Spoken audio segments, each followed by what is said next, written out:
और हमारे साथ इस वक्त जुड़े हुए हैं योगेंद्र कपूर, टैक्स एक्सपर्ट के तौर पर, और साथ ही कई और भी मेहमान जुड़ेंगे कुछ देर में। लेकिन योगेंद्र जी, भारत की तरफ से एक ये तोहफा ही है, क्या इसका असर होगा 2 अप्रैल को जो ट्रंप ने ऐलान किया है? क्या उसमें कुछ ढील, कुछ राहत की उम्मीद हम कर सकते हैं?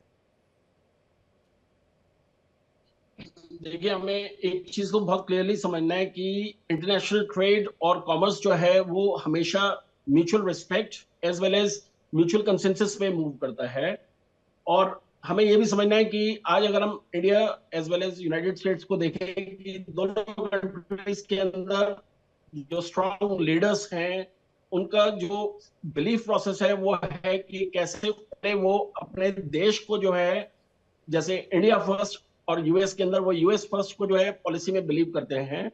और मेरा ये मानना है कि अब हम ये देखेंगे कि गोइंग फॉरवर्ड जो है, ये जो टाइमिंग है जो यूएस डेलीगेशन का जो इंडिया के अंदर वो आए हैं, और जो अभी 3 दिन तक ये उनका जो म्यूचुअल डिस्कशंस चलेंगे, तो हम ये देखेंगे कि इसमें एक एक आइटम्स को लेके जो है आइडेंटिफाई करा जाएगा कि कहाँ पे इंडिया जो है वो कंसेशंस देने को तैयार है। Eight the same time United states से वो जो एक्सपेक्ट करता है कि उनके साथ भी रेसिप्रोकल उसी टाइप का ट्रीटमेंट रहे कि कहीं पे भी इंडिया का जो बिजनेस है वो आगे इफेक्ट ना हो। तो मेरा ये मानना है कि हम ये देखेंगे कि दोनों कंट्रीज जो है वो बहुत फर्मली बिलीव करती है कि उनको एक दूसरे के साथ ट्रेड एंड कॉमर्स जो है वो आने वाले टाइम में इंक्रीज करना है। यहां तक प्रोजेक्शंस हैं कि अगले 3 साल के अंदर जो आज की डेट में जो ट्रेड होता है वो ऑलमोस्ट डबल हो जाएगा between India and United states. तो मेरा ये मानना है कि हम ये देखेंगे कि ultimately it will be a win win situation जो प्रिवेल करेगी, और जिसका बेनिफिट जो है वो हम देखेंगे दोनों देशों को होगा। नहीं, यहां पर एक बहुत अहम बात समझना है कि इस तरह के 6% गूगल टैक्स को अगर हम हटाने की बात कर रहे हैं, क्या इस तरह के और भी टैक्सेस हैं जो हटाए जा सकते हैं जिससे हमें कोई खास फायदा नहीं हो रहा है? देखिए, हमें एक चीज को बहुत क्लियरली ये समझना है कि यूनाइटेड स्टेट्स जो है वो इंडिया को एक लार्ज मार्केट मान के चलता है गोइंग फॉरवर्ड जो है। और उनको ऐसा लगता है कि इंडिया जो है वो अपनी तरफ से जितने मैक्सिमम टैरिफ्स लगा सकता है वो उन्होंने उनके प्रोडक्ट्स पे लगाए हुए हैं। एट द सेम टाइम जब हम इंडियन एक्सपोर्ट्स की बात करते हैं तो उन्हें ऐसा लगता है कि अगर हम ट्रेड बैलेंस भी देखें तो हमें ये देखना है और समझना है कि आज की डेट में इंडिया जो है वो ट्रेड सरप्लस एंजॉय करता है in comparison to United States जो है, जब हम दोनों कंट्रीज का एक दूसरे के साथ एक्सपोर्ट्स और इंपोर्ट्स देखते हैं। यूनाइटेड स्टेट्स जो है वो इसमें बिलीव करता है कि वो अपनी मार्केट को ओपन अप करना चाहता है, और जी। वो अपने देश को इस तरीके से देखना चाहता है कि एक अपार्ट फ्रॉम इनोवेटिव एक नेशन के अलावा कि ठीक है। उनके जो प्रोडक्ट्स हैं, जिसके हाँ। अंदर मैं ये कहूंगा ऑटोमोबाइल्स है, हाँ। अल्कोहल एंड स्पिरिट्स हैं, इन आइटम्स को वो चाहते हैं कि इंडिया के अंदर जो है इनके ऊपर जो है इंडिया से उनको कंसेशंस मिले, और टैरिफ के अंदर जो है तो उस जिससे कि दिशा में कम से कम एक हमने उनका एक जो कदम बढ़ा दिया है, उस दिशा में हमने एक कदम बढ़ा दिया है। अब बारी अमेरिका की है। पूर्णिमा नाथ हमारे साथ जुड़ चुकी हैं, रिपब्लिकन पार्टी की लीडर हैं। पूर्णिमा जी, बहुत बहुत स्वागत है आपका इंडिया डेली में। Thank you. भारत की तरफ से पहल कर दी गई है, अब बारी डोनाल्ड ट्रंप की है। हालांकि डोनाल्ड ट्रंप ने सोमवार को उन्होंने कहा कि हम इसमें कुछ छूट दे सकते हैं। सोमवार को उन्होंने ये कहा कि कई देशों को रेसिप्रोकल टैरिफ से राहत दे सकते हैं। Thank you so much. There is a possibility.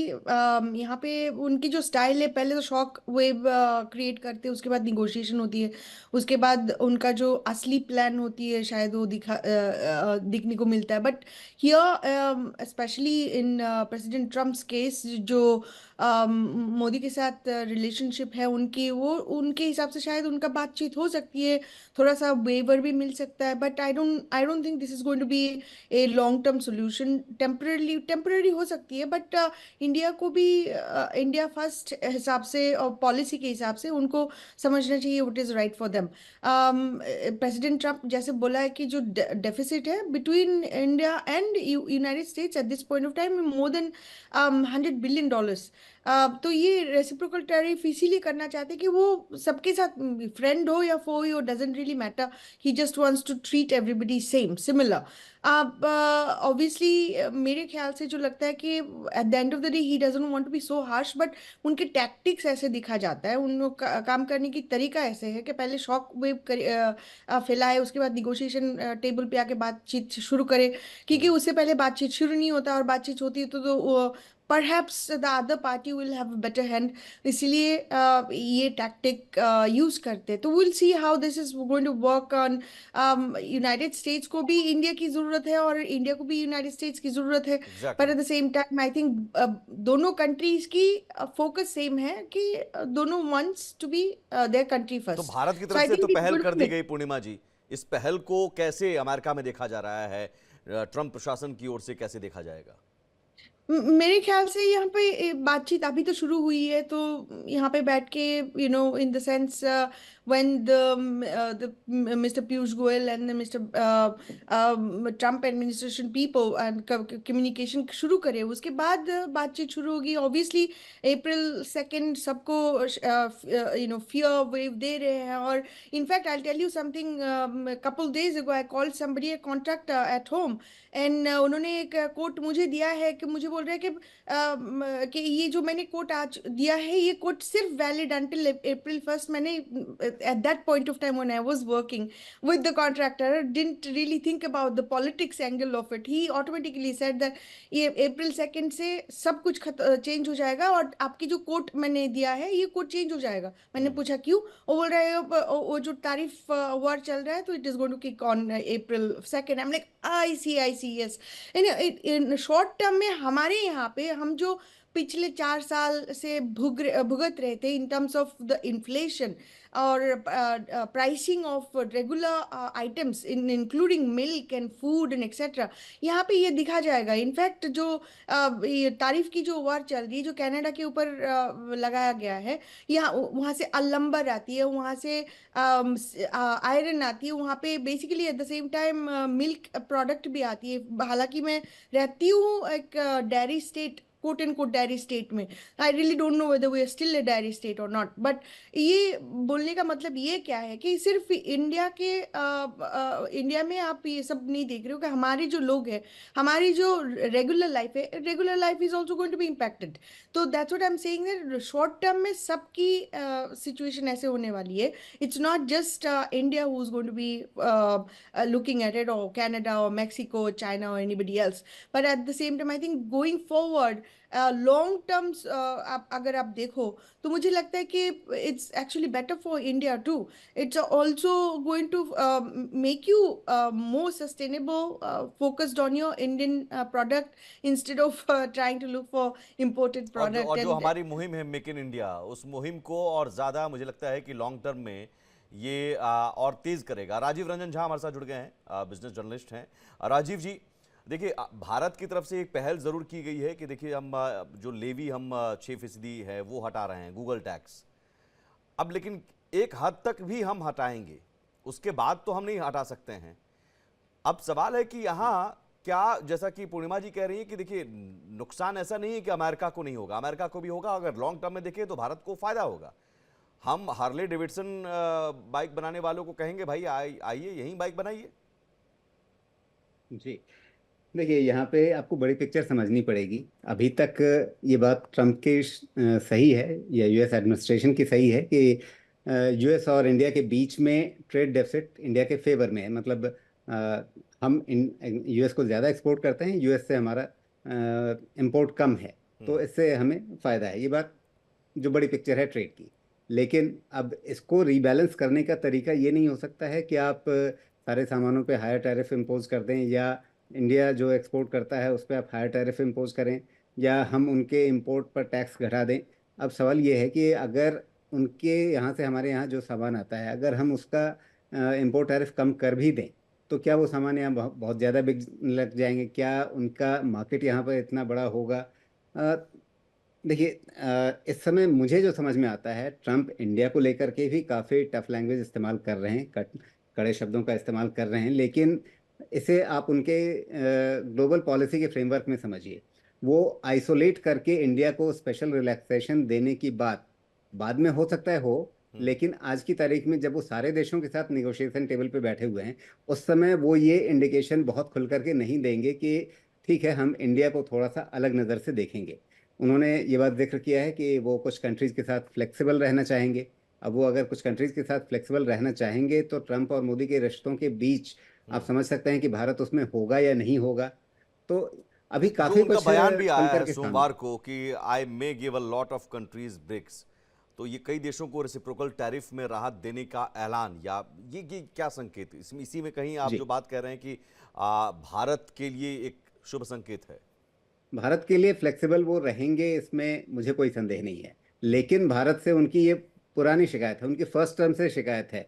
और जब वो अहमदाबाद में आए थे नमस्ते ट्रंप के लिए, तब भी उन्होंने उस भरे स्टेडियम में बोला था कि मोदी जी बहुत कड़े बार्गेनर हैं, बहुत टफ बार्गेनर हैं। और उनका इशारा यही था कि इंडिया जो है वो यूएस पे बहुत ज़्यादा, वहाँ से जो हम सामान मंगाते हैं उस पर बहुत ज़्यादा टैरिफ इम्पोज करता है। और वो बेसिकली ये संकेत दे रहे थे कि आप हमारे यहाँ से इंपोर्ट रोकने के लिए आप इतना ऊंचा टैरिफ लगाते हैं कुछ चीज़ों पे, बिल्कुल उस तरह की चीज़ें स्थिति रही है। अब एक काफ़ी स्पेकुलेशन चल रहा है इस बात को लेकर के कि एग्रीकल्चरल एक्सपोर्ट्स पर क्या इंडिया काफ़ी रियायत देगा, क्या भारत अमेरिका को काफ़ी रियायत देगा टैरिफ के मामले में। तो एग्रीकल्चर एक ऐसा एरिया है जहाँ पर सरकार बिल्कुल नहीं चाहेगी कि वो किसी तरह से ये संकेत दे कि वो भारतीय कृषि बाजार को दूसरे देशों के लिए बहुत खोल रही है। थोड़ा बहुत रिलैक्सेशन होगा तो होगा, लेकिन अगर वहाँ पर यूएस प्रेशर है और अगर उन्हें ये उम्मीद है कि भारत सरकार वहाँ पे उन्हें एक सीमा से नहीं, ज़्यादा रिलैक्सेशन दे देगी, तो वो शायद नहीं होने यहाँ वाला जो है। गूगल टैक्स की पहले मैं बात कर रहा हूँ, इसमें जी क्या संकेत है? संकेत ये है कि गूगल टैक्स 6% जो लग रहा था उससे कुछ ज्यादा खास फायदा भारत को नहीं हो रहा था, चलो जी ये हटा देते हैं। जी।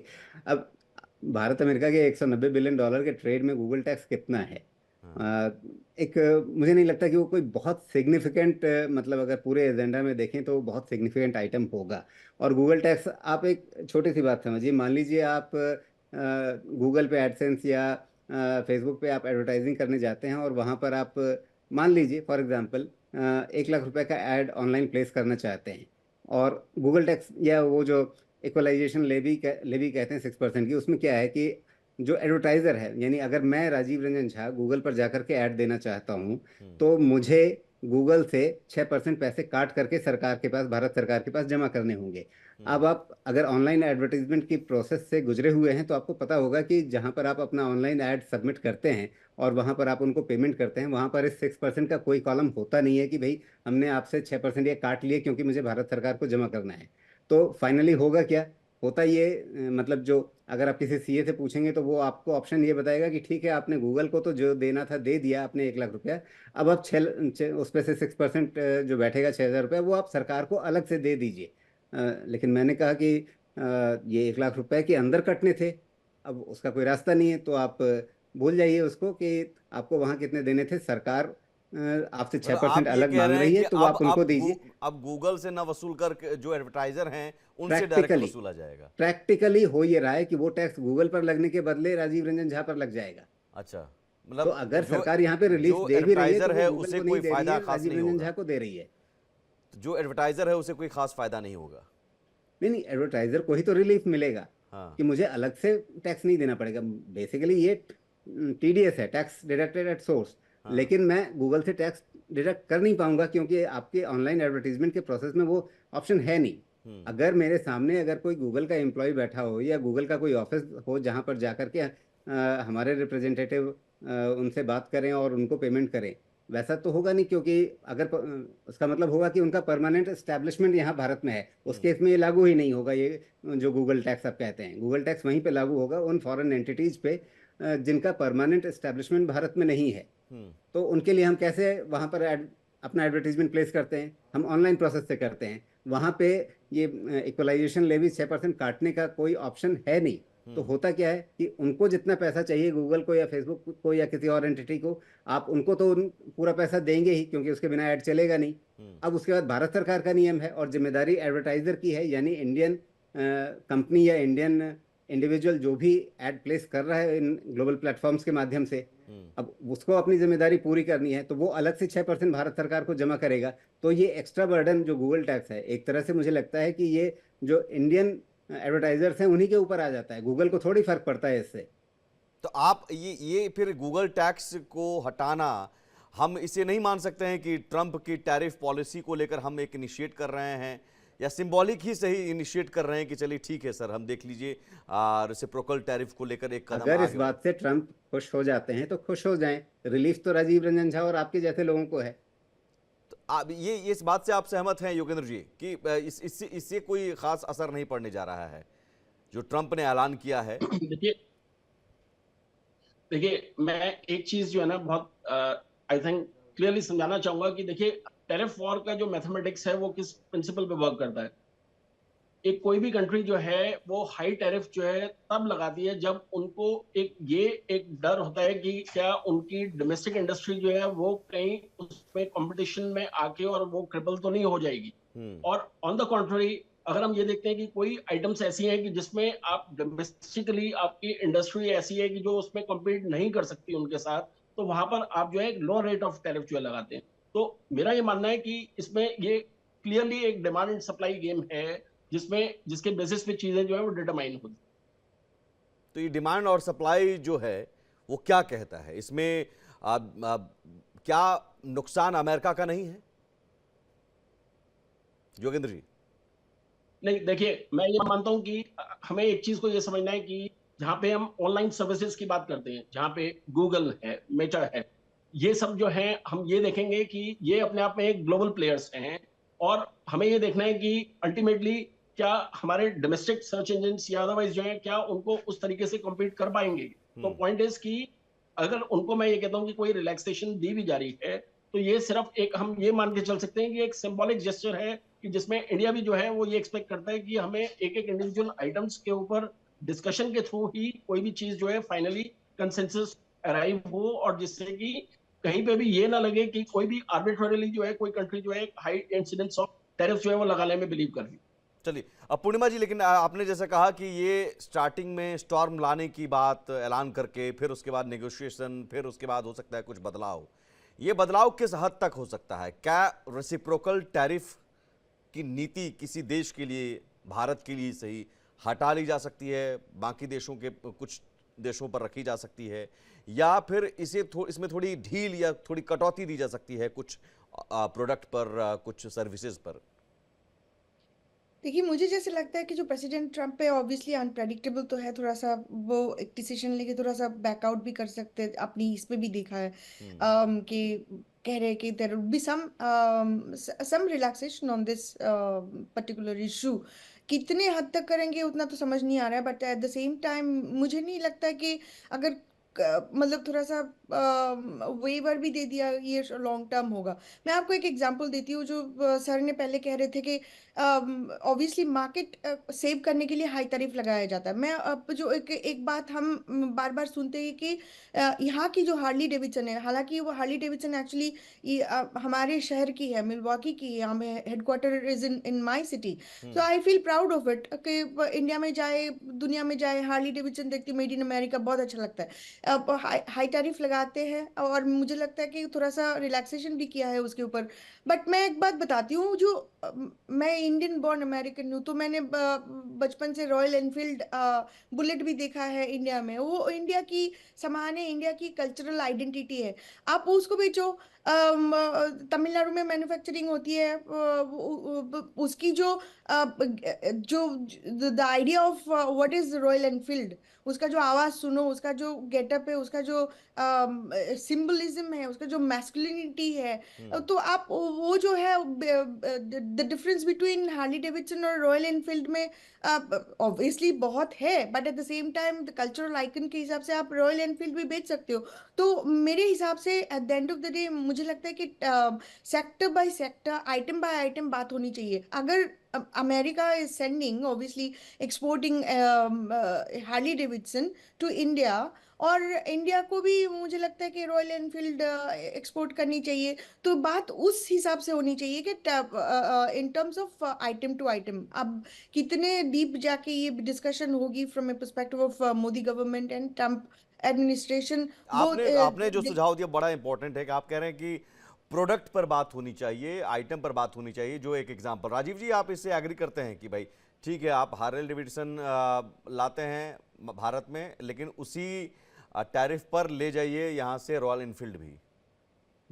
जी, देखिए, अगर रेसिप्रोकल की बात हो रही है तो रेसिप्रोकल का बात मतलब ही वही होता है। और अगर आप इसे डब्ल्यूटीओ के गठन और उसके बाद उसको डिस्कार्ड करने, इस पूरे प्रोसेस को देखें, जो ग्लोबलाइजेशन शुरू किया अमेरिका के थिंक टैंक्स ने ही, और उनके द्वारा जो मतलब उनका जिन पर दबदबा रहता है, आईएमएफ वगैरह ने, वर्ल्ड बैंक ने, इन सब ने मिलकर के ग्लोबलाइजेशन का प्रोसेस शुरू किया। उसमें क्या था कि आप अपने बाजार खोलिए और कोई किसी पर ट्रेड रिस्ट्रिक्शन नहीं लगाएगा, कोई किसी पर प्रेफरेंशियल टैरिफ्स नहीं लगाएगा।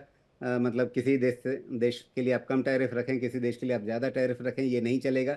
आप सारे देश, सारी दुनिया में एक जैसी व्यवस्था बना लें। डब्ल्यूटीओ का यही मतलब था ना। आज की तारीख में डब्ल्यूटीओ से सबसे ज़्यादा हाथ किसने खींचा है? अमेरिका ने खींचा है।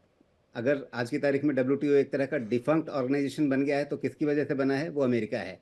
तो आप एक तरफ रेसिप्रोसिटी की बात करते हैं, आप कहते हैं कि हम आप पर उतना ही टैक्स लगाएंगे जितना हम पर आप लगाते हैं, ठीक है।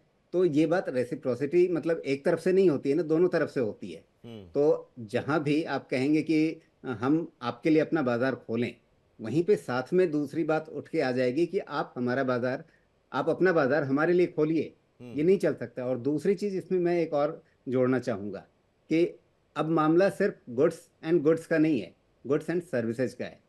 क्योंकि अगर आपका सामान हमारे यहाँ आ सकता है तो हम एक सर्विस एक्सपोर्टर कंट्री हैं। हमारी सर्विसेज के एक्सपोर्ट में भी आप उसी हाँ, तरह ये से सामान के सारे बदले बंधन सामान के खोलिए। बजाय सामान के बदले सर्विस। पूर्णिमा जी जल्दी से रिएक्शन आपका। आपने कहा आइटम के जी बदले आइटम, यहाँ आइटम के बदले सर्विसेज क्यों ना?